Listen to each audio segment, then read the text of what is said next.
Ho ho!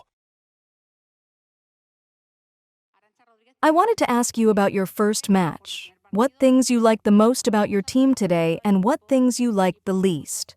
Yes, it's clear that there were good things and things we need to improve. After just 2 weeks of preseason, there's still a long way to go. But I think we were organized. Maybe we lacked a bit of sharpness in the final third. Against a low block, it was harder for us to create clear chances or put them under pressure.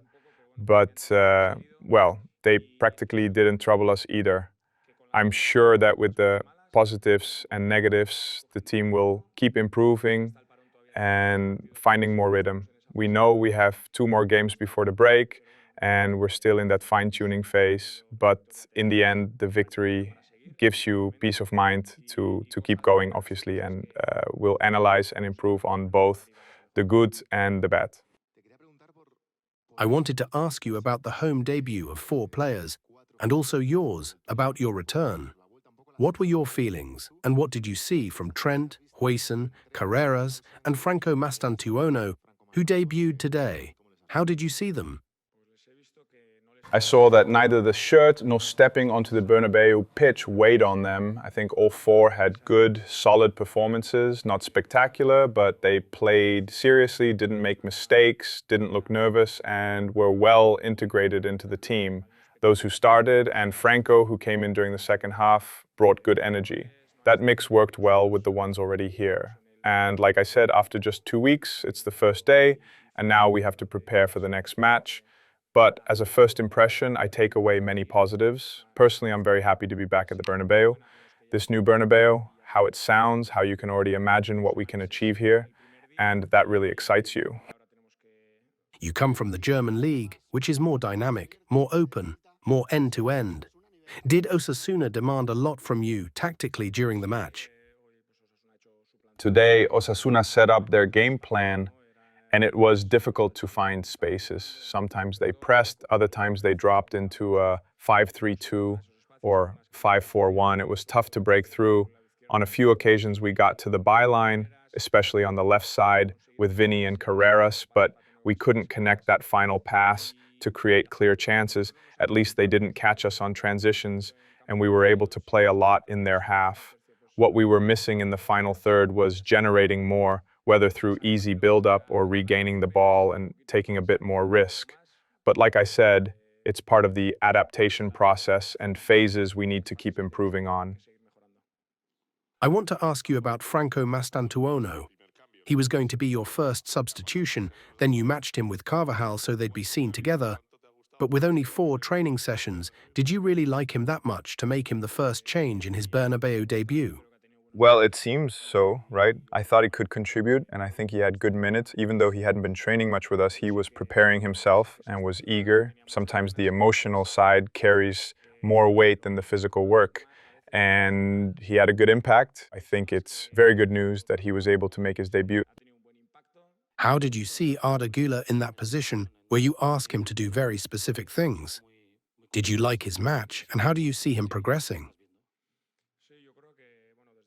Yeah, I think since we've been here with Arda, he's been taking steps forward. It's not only about his quality, which was already evident and proven, but also the way he understands the position, his way of bringing stability, controlling, linking play, and especially in the first half, he made some great recoveries, won the ball back, and allowed us to keep attacking.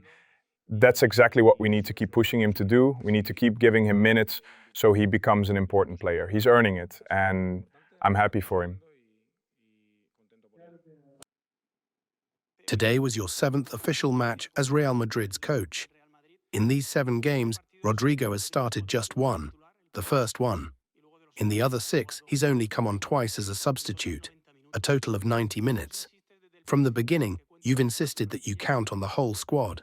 In fact, you've specifically mentioned Rodrygo as a very important player for you. But the facts don't really seem to match your message. I don't know if this is still something circumstantial. No, nothing's going on. I count on him. The Club World Cup was a different context because of the nature of that competition, but today was just one match. I think we can already leave the World Cup behind, and what really matters is the season. Of course, I count on Rodrygo. It's just one game. There's no need to read too much into the future. If in 3 months he still has those same minutes, then you could ask me again, and I could answer with more certainty. But today was just down to the circumstances of the match and my decisions as coach.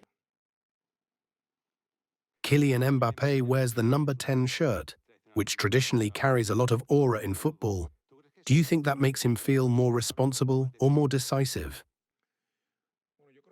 Well, I think that after last season, when he did a lot of great things, Kylian wants more.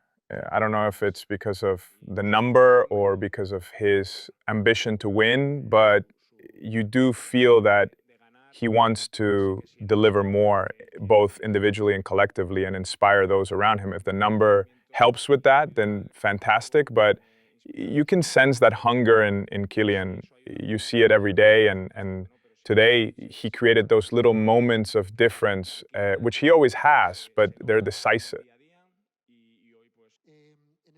In these situations against a low block, do you feel you need more training sessions, more rhythm, or perhaps a different profile of player in the squad? What was missing today to open things up more or to play better in the first half? I think, well, we haven't had much time to prepare for this. We expected Osasuna to press a little higher based on what we had seen in their preseason, but that wasn't the case. Against a low block, we haven't really been able to train for it in just these 2 weeks. As for profiles, I think we do have them. For those situations, we have players who can be more present in the box or others who can get forward more on the wings. It's about knowing when to overload, when to use the plan we had prepared, and when to take a bit more risk, whether that's a direct attempt or winning a second ball and creating an attack from there. But yes, these are situations we're going to face, and we need to prepare for them better. Up until now, we simply haven't had enough time. Here, no one is guaranteed a spot, and it's only match day 1. But do you get the sense that you've found your centre-back pairing with Huijsen and Militão, who seem to complement each other well?